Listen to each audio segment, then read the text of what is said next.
Kok PDIP terkesan sangat nyinyir seperti itu ya? Sangat sinis dan mengada-ada dan kelihatan seperti berceloteh tanpa substansi. Ya, kenapa Anda nggak bicarakan tentang apa yang sebaiknya dilakukan oleh Pak Jokowi turun? Atau kalau Anda curiga bahwa ini dalam rangka mengkampanyekan misalnya saja Kaisang gitu ya, kan bisa tuh. Itu kan jauh lebih logis. Tapi kalau mengatakan turun ke daerah dan membawa ijazah aslinya dia, itu sama sekali tidak masuk akal. Ada yang membayangkan, wah Jokowi turun lagi nih untuk membantu Gibran supaya menjadi presiden. Itu kan angan-angan yang mereka buat untuk membuat orang semakin jengkel terhadap Pak Jokowi. Ini kan pikiran dengki, iri, dangkal, picik.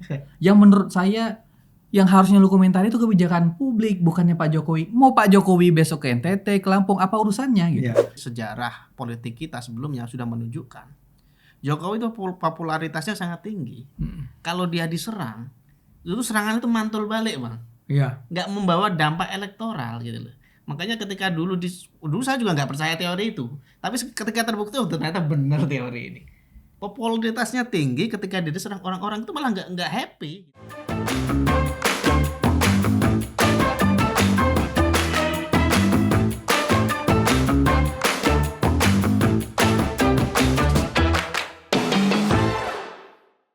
Oke, halo pemirsa Cokro TV, kembali lagi bersama kita semua yang ada di sini di acara Bocor Kasar. Saya hampir lupa Bang folder namanya. Jadi saya belibet-belibet. Memang saya jarang juga diundang di sini kan, tapi hari ini diundang saya di sini. Karena yang sini balik kampung. Brebes itu ya? Ke Brebes. Kayaknya lagi ngurusin ternak bebeknya. Oke, kita kembali ke topik hari ini. Yang mau dibahas tentu saja yang lagi ramai. Siapa lagi kalau bukan Pak Jokowi?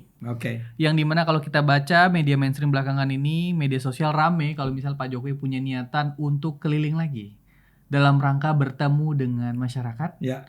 Dan juga beliau pernah mengatakan, ya kalau saya diundang sama masyarakat ya saya mau datang gitu. Ke berbagai daerah. Tapi tentu saja niat baik ini ada saja yang melihatnya tidak baik. Masih saja mengatakan bahwa jangan-jangan Pak Jokowi ini keliling-keliling untuk menunjukkan ijazahnya. Asli atau palsu kan gitu. Itu disampaikan oleh beberapa kader dari PDI Perjuangan. Iya. Oleh siapa tuh Mas Kajito? Ada Andreas Hugo Parera, ada Jarod Saiful Hidayat. Nah, banyak sebenarnya. Selain itu aku itu juga PDIP semua ya. PDI Perjuangan semua, Bang. Dan itu sebenarnya menjadi apa ya? Menjadi semacam keramaian lah. Karena dianggap kok Pak Jokowi mau jalan aja dinyinyirin terus gitu kan. Nah, kita mulai dari tanggapan Bang Ade Armando dulu sebagai orang yang mendukung Pak Jokowi dari lama. Gimana Bang melihat itu, Bang? Saya rasa ini blunder ya PDIP. Blundernya gimana, Bang? Begini. Ya, kita udah jadi kayak host ini. Jadi gini, ya. Ini kan Pak Jokowi. Pak Jokowi sudah menyampaikan kepada publik nih bahwa dia itu turun ke bawah, turun ke istilah dia belusukan. Ya. Jadi ada semacam safari ke daerah-daerah untuk menemui masyarakat yang mengundang dia untuk datang. Kan selama ini yang kita tahu Pak Jokowi lah yang didatangi kan oleh ratusan ribuan orang itu setiap hari datang ke sana untuk bertemu dengan Pak Jokowi. Nah, masyarakat yang mencintai beliau ini kemudian juga mengirimkan undangan. Karena tentu saja kalau yang diharapkan yang datang ke sana adalah semua kelompok-kelompok pecinta Pak Jokowi di seluruh Indonesia itu datang ke Solo, repot juga kan. Repotnya terutama karena mahal kan. Antrian di rumahnya agak panjang juga jadi Bang. Panjang, udah di sana panjang, jadi nggak sempat ngapa-ngapain gitu ya. Tapi juga akibatnya hanya mereka yang mampu membeli tiket kan yang bisa berangkat ke sana. Ya, bahkan barangkali harus hotel, akomodasi hotel dan seterusnya. Nah, dalam hal ini Pak Jokowi bilang, nah sekarang saya akan memenuhi undangan dari berbagai daerah. Saya akan turun nih, saya akan ketemu dengan mereka. Oke. All of a sudden, tiba-tiba saja Pak Jarod bilang, oh bagus itu sih ke daerah, tapi ya mungkin dia akan membawa ijazahnya untuk membuktikan bahwa dia nggak punya ijazah palsu. Itu kan sebuah logika yang menurut saya nggak masuk akal aja. Kan sebetulnya pernyataannya bukan dia akan ke bawah, akan berkunjung ke daerah untuk menjelaskan ijazahnya. Dia nggak bilang begitu. Dia bilang dia akan ke daerah-daerah. Ya. Kata Jarot, kata siapa tadi? Kata Andreas Hugo Parera, sekalian aja untuk membuktikan bahwa ijazah dia itu asli. Ya. It doesn't make sense. Menurut saya itu mempermalukan logika PDIP sendiri. Kok PDIP terkesan sangat nyinyir seperti itu ya? Sangat sinis dan mengada-ada dan kelihatan seperti berceloteh tanpa substansi. Ya, kenapa Anda nggak bicarakan tentang apa yang sebaiknya dilakukan oleh Pak Jokowi turun? Atau kalau Anda curiga bahwa ini dalam rangka mengkampanyekan misalnya saja Kaisang gitu ya, kan bisa tuh. Itu kan jauh lebih logis. Tapi kalau mengatakan turun ke daerah dan membawa ijazah aslinya dia, itu sama sekali tidak masuk akal. Bukannya itu ledekan Bang untuk Jokowi? Justru itu. Jadi kalimat itu sebenarnya bukan untuk apa ya? Pak Jokowi harus enggak, dia sebenarnya ngeledekin Pak Jokowi gitu loh. Jadi saya akan katakan itu rendah sekali. Rendah sekali. Tidak bermutu sekali ya. Bahwa bikin joke dengan cara yang receh seperti itu. Kok kelasnya kayak Roy Suryo? Setuju. Kalau itu saya setuju. Kok levelnya jadi kayak Roy Suryo ya? Iya. Atau seperti Amin Rais lah ya. Iya. Kan tuh semua orang itu walaupun tadinya terkenal kan menjadi, kan seringkali orang mengatakan Pak Amin Rais itu sebagai bapak reformasi kan. Karena dulu memang betul-betul turun lapangan tuh 98. Tapi kalau sekarang ngedumel, nyinyir gitu ya, berceloteh nggak penting, itu kan jadi dia menurunkan dirinya menjadi seperti politisi amatiran, kelas kambing gitu ya. Dan ini sekarang diikuti oleh orang-orang PDIP. PDIP itu seharusnya sebagai sebuah partai terbesar di Indonesia. Partai terbesar maksud saya adalah pemenang jumlahnya ya. Jumlah kursinya tuh kan paling banyak dibandingkan partai-partai lain. Kan mestinya dia cukup berwibawa lah. Dia cukup menunjukkan dirinya sebagai kami ini partai yang bermartabat lah. Ya.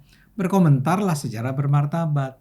Tapi komentarnya Pak Jarot ini malah merendahkan kualitas PDIP. Saya ngerti ya memang bercanda pasti lah ya. Tapi kok jadi ya istilahnya orang akan menyebutnya dengan nyinyir, dengan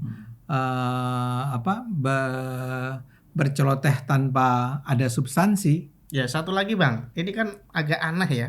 Kalau Bang Ade tadi menyebutnya rendahan dan sebagainya, saya menyebutnya kok seperti amnesia itu PDIP. Amnesia. Karena dulu kan Pak Jokowi itu dari PDIP dan dia maju sejak Solo, Jakarta, presiden. Itu kan melewat PDIP. Iya. Dan otomatis PDIP menjadi saksi bahwa Pak Jokowi punya ijazah itu. Asli gitu loh. Tiba-tiba lupa gitu. Gimana itu Bang? Aneh gitu loh menurut saya kok. Anda pikir itu aneh? Aneh sekali gitu loh. Itu bodoh. Iya enggak? Iya betul. Saya menganggap iya. Itu tadi kan kita sudah katakan di depan ya mbok ya kalau mau komentar yang pinter gitu kan. Nah sekarang pernyataan dia kan seperti mempertanyakan lagi-lagi ijazahnya kan. Dia termasuk orang yang berada dalam kubunya Roy Suryo yang mempertanyakan apakah benar Pak Jokowi memiliki ijazah. Betul. Ya. Kalau itu yang dia lakukan, iya memang betul yang Anda katakan tadi.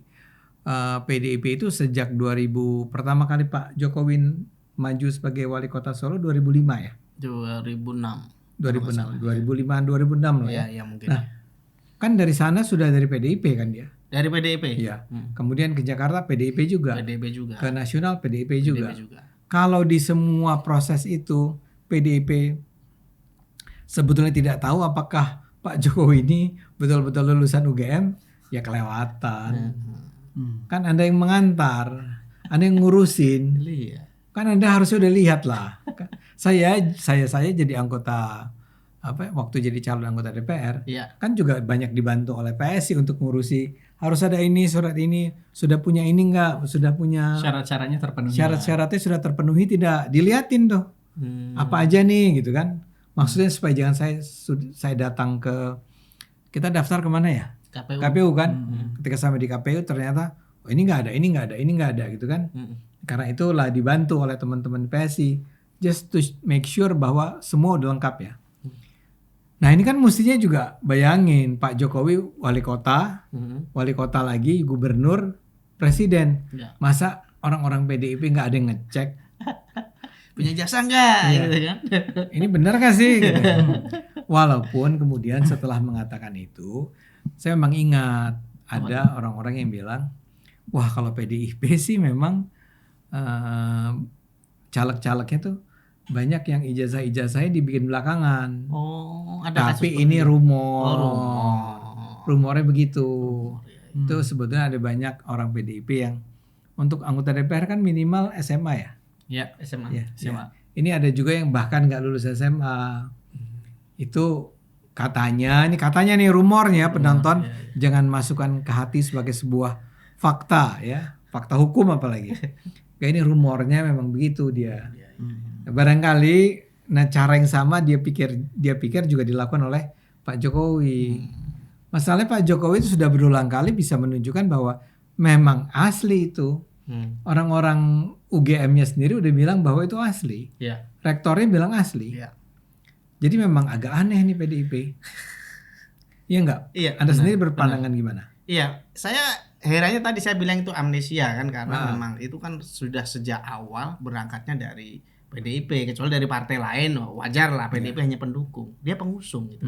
Jadi bahkan di internal PDIP sampai sekarang pun tuh masih ada orang-orang yang sebenarnya dekat dengan Pak Jokowi meskipun elitnya berseberangan. Orang-orang PDIP yang ada bau-bau Solonya tak agak dipinggirkan sekarang Bang. Oh, Kasihan juga mereka sebenarnya kan. nggak apa-apa. Jadi ya orang-orang Mereka disuruh pindah ke PSI aja. Iya nggak? betul. Ini Belmondo PSI ini. satu lagi Bang, itu kan selain Nah, tapi Anda menganggap begitu nggak? Yang mana PDI Perjuangan? Soal PDIP ini? Mas Kajito selesai dulu baru saya kali ya. Nggak, dia udah selesai. udah selesai. Oh, udah selesai. Kalau saya sebenarnya apa ya Bang? Saya jujur aja, saya memperhatikan PDI Perjuangan ini kayak partai gamang. Maksudnya Dia nggak jelas posisinya. Dia kadang mengatakan dirinya penyeimbang, kadang mengatakan dirinya oposisi atau hal lainnya. Maksud saya tuh begini, kalau misalnya partai politik itu kan kalau misalnya ada persoalan bangsa, negara, kebijakan publik, ya di DPR lah ributnya. Ya. Contoh misalnya ada masalah MBG atau hal apapun, buat dong pansus dan segalanya. Maksudnya kalau dia memang menempatkan Iya, dirinya sebagai iya, iya. oposisi, itu yang harus dilakukan sebagai partai politik. Tapi lucunya adalah nggak ada angin, nggak ada hujan, bukan presiden, bukan pejabat, bukan Betul. pembuat kebijakan Betul. publik, ini hanya orang biasa yang pengen ketemu masyarakat, dikomentari terus. Di situ kan kita jadinya mikir, nih lu kerjanya apa sih? Kerjanya lu mau mengawal kebijakan negara Iya. atau pengen mengawal Pak Jokowi yang bukan siapa-siapa hari ini? Itu kan jadi pertanyaan. Iya. Itu yang pertama. Yang kedua, kelihatan sekali bahwa akan ada banyak guncangan besar terhadap elektoralnya PDI Perjuangan jika memang Pak Jokowi ingin turun ke beberapa daerah. Iya. Dan kalau kita lihat kan tipikal Pak Jokowi ini kan dari dulu memang kerap bertemu masyarakat terus-menerus. Setiap hari malam-malam belusukan ke rumah masyarakat. Ada yang bilang dia bagi bansos, memang betul dia bagi bansos bagi orang susah. Apa salahnya di situ? Iya. Iya. Terus kemudian PDI dengan paniknya, ada yang bilang juga selain kutipan Mas Kajito, jangan sampai ada 2 matahari, 4 matahari. Ferdinand Iya, Hutahian itu. ada juga bilang menyampaikan ijazah segala macam. Nggak, saya nggak ngerti apa tuh artinya. Maksud Tidak boleh ada 2 matahari. saya nggak tahu juga maksudnya. Tapi dalam konteks mengkritik, nyinyirin dan iri kepada Pak Jokowi yang Ini ingin nih. turun ke bawah. Yang kalau saya nggak salah ingat, maksud dia jangan sampai ada Jokowi sebagai penentangnya, sebagai matahari Saing. kedua, Iya, matahari- saing dari Prabowo. Iya, Ya, maksudnya. itu konteksnya Aduh. dari Pak Prabowo. Jadi ada yang membayangkan, wah Jokowi turun lagi nih untuk membantu Gibran supaya menjadi presiden. Itu kan angan-angan yang mereka buat untuk membuat orang semakin jengkel terhadap Pak Jokowi. Ini kan pikiran dengki, iri, dangkal, picik. Yang menurut saya yang harusnya lu komentari itu kebijakan publik, bukannya Pak Jokowi. Mau Pak Jokowi besok ke NTT, ke Lampung, apa urusannya gitu. Iya. Tapi kalau dia mau komentar ya silakan aja. Tapi kualitas komentarnya orang akan nilai itu komentar yang sampah banget. Dan itu nggak jelas di mana cara berpikirnya dan hal lainnya lah. Itu yang saya perhatikan juga. Terus yang saya perhatikan juga dari Pak Jokowi ini kan udah jelaskan bahwa dia jelas mendukung Prabowo Gibran 2 periode. Dan yang harus kita perhatikan juga ketika Pak Jokowi memilih turun ke lapangan atau bertemu dengan masyarakat, itu adalah memperkuat positioning bahwa Gibran adalah cawapres yang layak untuk Pak Prabowo selanjutnya. Karena memang Pak Jokowi udah bilang Prabowo Gibran 2 periode. Nggak ada niat atau apapun Mas Gibran untuk jadi presiden, itu kan nggak ada. Dalam pikiran Pak Jokowi kan nggak ada yang begitu-begitu. Ini kan cuma orang turun doang. Kalau misalnya PDI Perjuangan nih merasa, wah elektoral kita bakal terganggu nih di PDI Perjuangan untuk pemilu selanjutnya. Ya disuruh aja Bu Mega ketemu rakyat.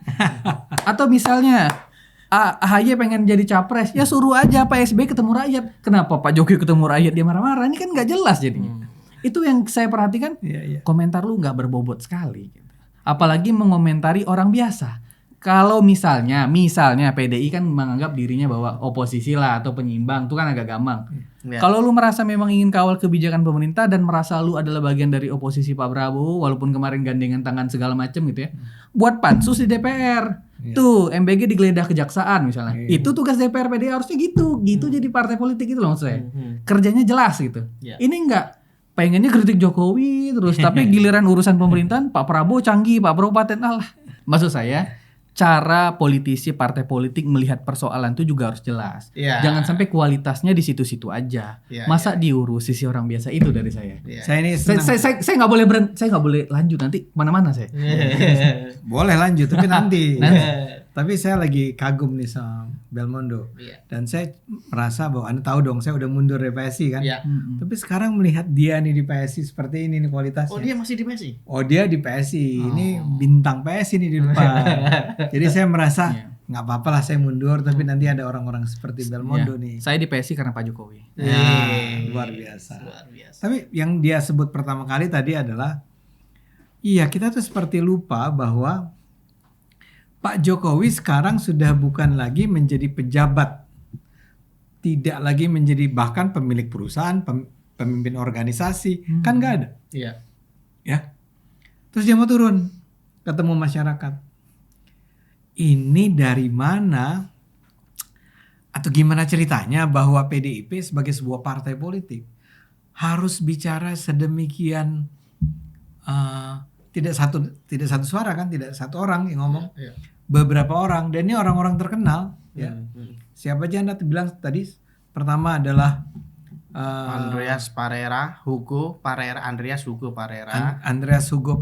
Jarod Saiful Hidayat, ada lagi Ferdinand Hutahaya, ada lagi Guntur Romli. Ini kan juru bicara PDIP yang sangat terkenal selama ini. Kok bisa-bisanya mereka merasa perlu mengomentari seorang warga ya, kalau pakai istilah Anda kan seorang warga yang ingin bertemu dengan para warga lainnya. Ini memang menurut saya betul-betul blunder nih. Kalau ini diperintahkan oleh Bu Mega misalnya, ya Bu Mega blunder. Tapi saya duga bukan Bu Mega nih. Harusnya ada orang lain, ya. Oh, ada yang perintahkan gitu Bang ya? Ya bisa 4 orang turun. Minimal koordinasi di grup WhatsApp mungkin. Nah itu dia. Besok lu ngomong dong ya. Kan gampang aja tuh gitu-gitu kan. Ceritanya apa nih pendapatnya? Jarod bilang ya itu angkat aja soal ijazah. Nah. Atau mungkin kalau mereka nggak ngomongin Pak Jokowi nggak rame, jadi ngomongin aja sekalian kan bisa aja. Tapi kan mempermalukan diri, seperti Anda bilang tadi. Orang-orang yang mendengar Anda bicara barusan mestinya sih ya atau saya duga akan terpengaruh untuk menganggap iya juga ya. Kenapa Jokowi harus diributin sekarang? Dia adalah seorang warga negara biasa yang menjalankan hak-hak konstitusionalnya sebagai seorang warga negara. Oke, Bang Ade.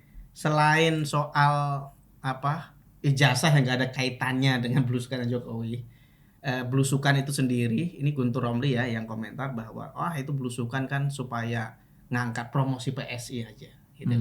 Jadi saya setuju dengan Bro Belmondo, ada semacam merasa terancam kayaknya ini PDIP kalau Pak Jokowi tidak berutang. Dan kaitannya dengan PSI, menurut Bang Ade gimana? Meskipun Bang Ade sudah bukan anggota PSI. Saya pengen dengar pendapat anak muda ini. Siap. Tapi saya komentar sedikit. Ini kembali seperti memberi isyarat bahwa memberi tanda-tanda lah ya bahwa PDIP panik. Ya. Pemilu itu masih 2029 kan, masih 3 tahun sebetulnya. 3 tahun. Mereka mungkin membayangkan kalau dalam waktu 3 tahun sebelum pemilu saja, ya. Sekarang misalnya Jokowi turun dan kemudian turunnya Jokowi ke lapangan ke masyarakat itu akan turut mengangkat nama PSI. Ya, bayangkan apa yang akan terjadi kalau itu terus-menerus bisa dilakukan selama 3 tahun berikutnya. Hmm. Itu kan kekhawatiran yang menurut saya sangat logis juga sih. Ya. PSI adalah sebuah partai kecil, tapi dengan kehadiran Pak Jokowi, sangat mungkin suara pendukung Jokowi akan naik secara signifikan. Ya. Anda ingat kan terakhir itu 2,8 ya? 2,8. Nah 2,8 itu karena masuknya Kaisang di saat-saat terakhir. Ya. Ya kan? Tidak cukup waktu tuh bagi Mas Kaisang untuk membangun branding PSI sebagai partai yang dekat dengan keluarga Jokowi misalnya begitu ya. Tapi kalau sekarang nih masih ada 3 tahun sebelum pemilu berlangsung, Pak Jokowi sudah turun dan kemudian orang akan mengait-ngaitkan dengan PSI, ya, itu buat PDIP itu berbahaya sekali. Padahal Pak Jokowi ketika mau turun dia sama sekali tidak bicara tentang turun atas nama PSI loh. Dan bahkan kita harus ingat Pak Jokowi belum menjadi anggota, belum punya KTA sama sekali di PSI. Nah itu saja sudah cukup buat PDIP untuk khawatir. Bagaimana dengan kan begini, Pak Jokowi biar bagaimanapun banyak orang yang mencintai Jokowi adalah orang-orang PDIP juga, orang-orang yang mendukung PDIP selama ini. Kalau sebagian dari pemilih PDIP itu sekarang menoleh ke mana ke PSI misalnya, seandainya betul ini adalah antara lain terkait sama PSI, itu kan akan menggerus suara mereka. Jumlah suara mereka akan berkurang. Mungkin mereka tetap akan, dan saya yakin mereka akan tetap menjadi salah satu partai dengan suara terbesar ya. Maksud saya adalah barangkali saya duga nih nanti nomor satunya Gerindra, gitu ya. Nomor 2-nya PDIP. Dan mungkin PDIP akan lebih turun lagi kalau ternyata betul-betul Jokowi berhasil membangun taruhlah basis buat suara-suara PSI, bisa menjadi daya tarik untuk menarik para pecinta Jokowi yang berada di berbagai partai untuk memilih partai yang dipilih oleh Pak Jokowi, yaitu barangkali adalah PSI. Jadi itu kekhawatiran yang menurut saya sangat masuk di akal. Kalau menurut lembaga survei Bang, basis pemilih PSI itu kan anak muda perkotaan. Sementara basis pemilih atau pendukung Jokowi itu orang-orang yang sudah berumur dan di pedesaan. Nah mungkin kalau ini digabungkan, itu akan ada sebuah kombinasi yang akan luar biasa. Mungkin ini yang ditakutkan Bang. Itu yang ditakutkan. Ya. Jadi para pendukung loyalnya PDIP sangat mungkin akan melirik kepada partai yang sekarang dipilih oleh Pak Jokowi. Atau orang-orang yang kemudian ya apapun yang dipilih Pak Jokowi kita ikut deh. Ya. Jangan pernah lupa bahwa popularitas Pak Jokowi sampai sekarang menurut berbagai lembaga survei tetap di atas 70, mungkin bahkan 80%. Ya. Jadi ini menakutkan betul buat PDIP. Dan itu ketakutan yang menurut saya tidak berlebihan. Jadi Mas Guntur Romli ini kan juga ini agak menarik untuk membicarakan dia. Karena dia itu dulunya PSI. Ya. Dan sekarang dia benci sekali sama PSI. Nah kalau sekarang ternyata Pak Jokowi betul-betul menjadi ikonnya PSI, itu adalah sebuah hal yang luar biasa mengancam PDIP. Betulkah begitu, Dek Belmondo? Oke. Gimana, Bro? Kalau dari saya kita mengingat lagi Pilpres kemarin 2024. Itu kan kalau kita ingat betul Pak Jokowi ketika memutuskan berpihak kepada siapa di capres saat itu suaranya gila-gilaan berubah.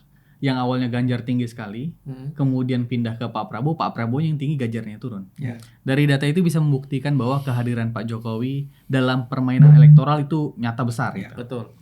Itu dibuktikan dari berbagai survei kayak yang disampaikan tadi, 70 sekian ke atas bahkan itu sampai sekarang. Juga ada yang mengatakan begini, pernah saya dengar, saya belum bisa klarifikasi ini benar atau tidak. Kehadiran Pak Jokowi pada pemilu selanjutnya pun itu masih berimbas dan berefek besar. Bukan hanya di 2024 tapi 2029. Yang dimana tentu di sebagian politisi yang membaca data, pergerakan Pak Jokowi menjadi berbahaya. Kenapa? Karena bisa menggerus, betul kata Bang Ade tadi. Dan bisa menambah suara ke partai lain manapun yang dia bakal dukung. Dalam hal ini PSI. Dan saya kalau kita perhatikan juga, Pak Jokowi kan hari ini sebenarnya secara fakta organisasi lah. dia belum masuk pada jabatan tertentu di PSI. Belum resmi. Belum resmi. Masuk aja enggak? Masuk aja belum. Belum jadi ketua dewan pembina, belum jadi ketua umumnya Kaisang lah. Atau posisi apapun di PSI. Nah, di sini kalau kita perhatikan yang saya baca ya, ini yang saya baca. Kalau misalnya Pak Jokowi kemudian keliling ke berbagai daerah, belusukan, bertemu dengan masyarakat, banyak orang yang tahu Pak Jokowi. Mungkin sebagian mendukung Pak Jokowi dan mendukung PSI, tapi sebagian lain mungkin mendukung Pak Jokowinya tapi partainya lain. Ya.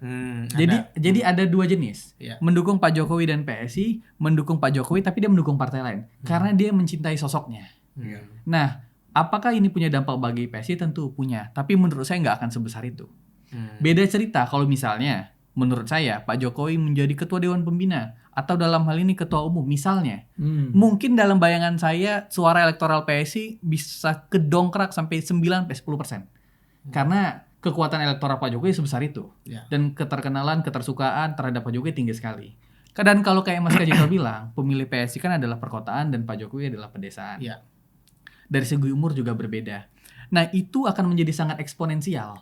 Dan dibuktikan dari Pilpres kemarin di era Pak Prabowo, itu kan eksponensial Pak Prabowo berubahnya. Gede sekali berubahnya. Nah, belusukan-belusukan ini tentu juga menjadi kekhawatiran bagi PDI Perjuangan. Kenapa? Ketika Ganjar ditinggalkan oleh Pak Jokowi, mutlak suara Ganjar saat itu hanya 16%. Dan itu hampir berbanding lurus sama suara di parlemen. Berarti suaranya segitu doang. Ya. Suara yang pindah berarti Jadi kan yang milih di PDIP di parlemen adalah yang milih Ganjar di Pilpres. Pilpres kan hampir-hampir sama angkanya. Ya. Nah, sisanya kemana? Sisanya ke Pak Jokowi. Angka sisanya inilah yang akan terus mengikuti kemanapun Pak Jokowi berada. Ini kan elektoral yang sangat penting, baik itu bagi seorang politisi ataupun partai politik. Nah, menurut saya ini mungkin PSI mungkin lebih paham. Ya alangkah lebih baiknya Pak Jokowi harus cepat masuk PSI.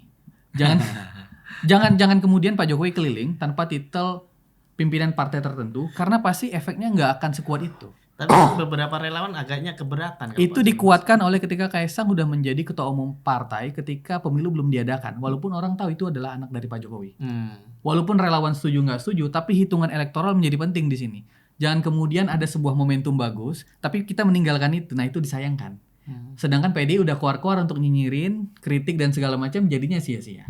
Itu menurut saya pertimbangan, ya mungkin pimpinan partai lebih pintar lah, lebih pandai lah dalam melihat itu. Kalau dari saya dalam gitu. hal ini, kalau yang itu tuh, yang terakhir itu, soal bahwa relawan, ya memang tidak ada pilihan lain buat PSI. PSI harus bukan membuka diri, mengulurkan tangan untuk berjabatan dengan relawannya Jokowi dong. Ya, harus kita bersahabat, jangan bikin pernyataan bahwa, oh ini perjalanannya Pak Jokowi ini perjalanannya PSI atau demi PSI. Bisa mengatakan itu mungkin dampaknya nggak akan begitu. Iya. Jadi minimal kalaupun PSI berharap bahwa ini turun untuk kepentingan PSI, ya jangan dinyatakan dong. Dan jangan menyerang relawan Jokowi. Relawan Jokowi itu ada di mana-mana. Betul. Ada, nggak cuma di PDIP ya. Kadang ada relawan Jokowi tapi partai lain juga ada. Iya, partai lain di luar PDIP. Partainya beda. Ya partai beda-beda. Saya pernah temukan itu. Dia relawan Pak Jokowi tapi partainya bukan PSI. Ada. Seperti yang saya sebut tadi, ada orang-orang di PDI sampai sekarang itu yang cenderung ke Solo dan sekarang disingkirkan. Ya nanti tinggal masuk PSI kalau itu. Nah, menurut saya ini juga harus apa ya? Ini kan keberanian yang cukup besar harus diambil lah. Kalau memang ingin merubah atau membuat lompatan besar tuh keberanian harus besar juga menurut saya. Kalau kata Pak Jokowi itu perubahan itu dimulai dari orang-orang yang berani. Itu Pak Jokowi bilang begitu. Siapa yang bilang saya? Ya mirip-mirip di situ. Mirip-mirip di situ lah, Pak. Di situ lah mirip-miripnya. Itu gaya-gaya aktivis soalnya. Kalau Pak Jokowi kan orangnya lebih lembut. Gitu ya. Ya. Jadi kembali ke tadi, sebetulnya memang PDIP itu layak untuk khawatir. Cuman kan cara mereka mengungkapkan kekhawatiran mereka itu sebaiknya tidak justru mempermalukan diri mereka. Kayak sekarang dia melakukan itu, orang jadi bertanya-tanya. Malah sebetulnya kalau saja misalnya PDIP itu menyatakan bahwa wah kami sangat gembira nih Pak Jokowi juga sudah mulai sembuh dari penyakitnya dan dia bisa bertemu kembali dengan masyarakat. Ya kita doakan semua berjalan baik gitu. Kan everybody happy lah. Orang akan menganggap wah PDIP itu sangat besar ya jiwa mereka ini. Mereka sangat tidak tidak ingin menguasai Jokowi untuk diri mereka sendiri. Mereka tuh sangat terbuka pada kelompok-kelompok lain. Mereka juga tidak membenci Jokowi, misalnya kayak begitu ya. Kan saya harapkan sebetulnya dalam pasca pemilu, pasca Mas Hasto kembali gitu ya. Ya. Itu kan semua, apalagi sekarang pasca Bu Mega sudah berjabat tangan atau Punya hubungan cukup baik lah. iya. Tapi kan Dengan pegangan Prabowo. kan? Iya. Iya kan? Dengan Prabowo. Dengan maksudnya. Prabowo, ya. Tapi yang di bawah kok tetap nyinyir, Bang. Sebetulnya bukan yang di bawah, yang nyinyir tuh yang di tengah itu. Oh, di tengah. Ya kan orang kayak Ferdinand, Oh, Guntur iya, Romli. iya. Itu kan bukan orang-orang di bawah. Betul.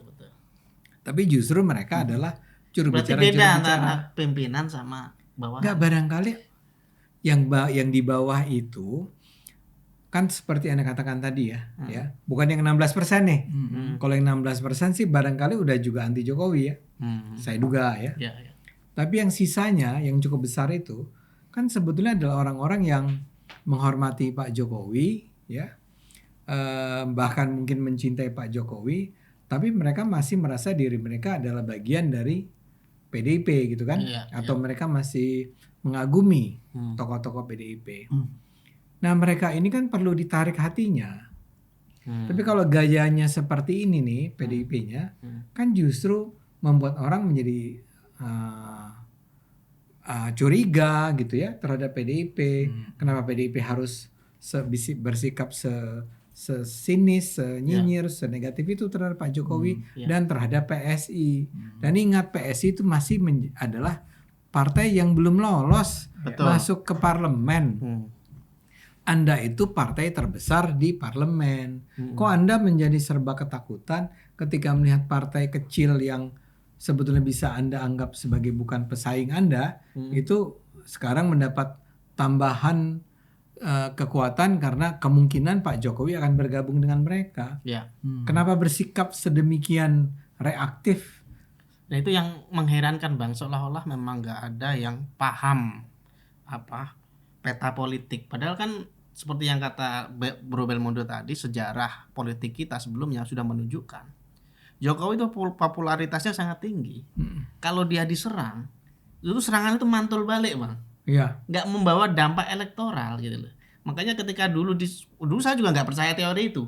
Tapi ketika terbukti ternyata benar teori ini.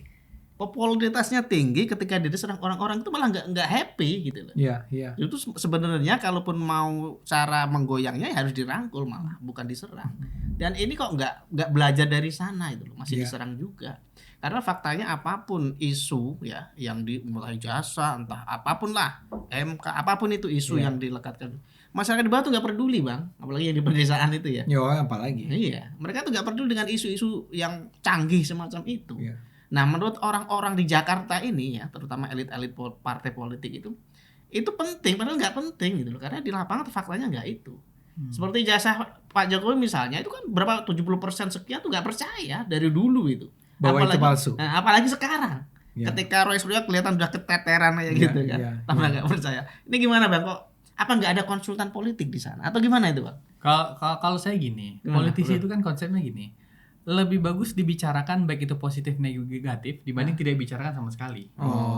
Kan 70% nggak percaya sama ijazah Pak Jokowi itu palsu, percayanya asli dong. Iya. Tapi kan banyak yang tahu bahwa itu kasus atau isu ijazah Pak Jokowi. Dibicarakan, ini poin pentingnya, dibicarakan. Politisi itu kan dibicarakan jadi hal penting. Itu yang menurut saya Pak Jokowi juga sebagai seorang politisi lah mungkin saya katakan ya, itu lihai lah untuk hal itu, jago lah. Itu bukan sesuatu yang bisa kita pungkiri lah, Pak Jokowi jago untuk hal-hal begitu. Tapi saya menganggap bahwa PDIP kan kalau pakai teori Anda barusan kan, itu sebetulnya meributkan Pak Jokowi itu agar mereka juga bisa menarik attention dari orang-orang. Iya. Paling tidak orang sekarang melihat lagi ke PDIP. Iya. Setelah sekian lama hilang. Tapi kalau cara bicaranya semacam ini kan tadi kan kita biasa menyebut nenek-nenek nyinyir gitu kan. Itu kan negatif jadinya. Kita menganggap bahwa PDIP yang seharusnya menjadi partai yang besar itu malah justru terjebak untuk mengomentari hal-hal yang sebetulnya receh. Ya. Saya khawatir bahwa bukan saya nggak khawatir amat, malah saya senang kalau popularitas PDIP itu berkurang. Tapi saya khawatir dalam analisis saya ini justru counterproductive buat PDIP. Ya. Bang, bagaimana dengan gini Bang pertanyaannya? Ternyata setelah misal kan selama ini PDI Perjuangan selalu memberikan nyinyiran lah terhadap Pak Jokowi karena kekhawatiran turun ke lapangan terus bisa banyak menggurus elektoral. Bayangannya kira-kira begitu. Partai lain mengalami perasaan yang sama nggak Bang? Tapi nggak berani ngomong. Gimana menurut Bang? Bisa jadi, bisa jadi dong, ya bisa. Artinya yang khawatir sama PSI itu jangan-jangan bukan cuma PDIP gitu kan? Iya. Anda mau bilang begitu kan? Iya. Yes, tapi yang lain itu bijaksana kali ya. Ya udahlah kita garap ini kita aja lah, konstituen kita, para pemilih kita, ya jangan komentar-komentarin Pak Jokowi. Karena beberapa waktu sebelum ini kan kita pernah dengar tuh yang Partai Demokrat bersuara juga kan. Kemudian mendapat serangan dari relawannya Jokowi. Dan kemudian akhirnya seperti ya mereka berkompromi lah, ya udah kita diam sama-sama diam ya, kita nggak saling serang nih. PDIP rupanya sampai sekarang masih merasa bahwa mereka sangat besar dan tidak akan terkena apa-apa dari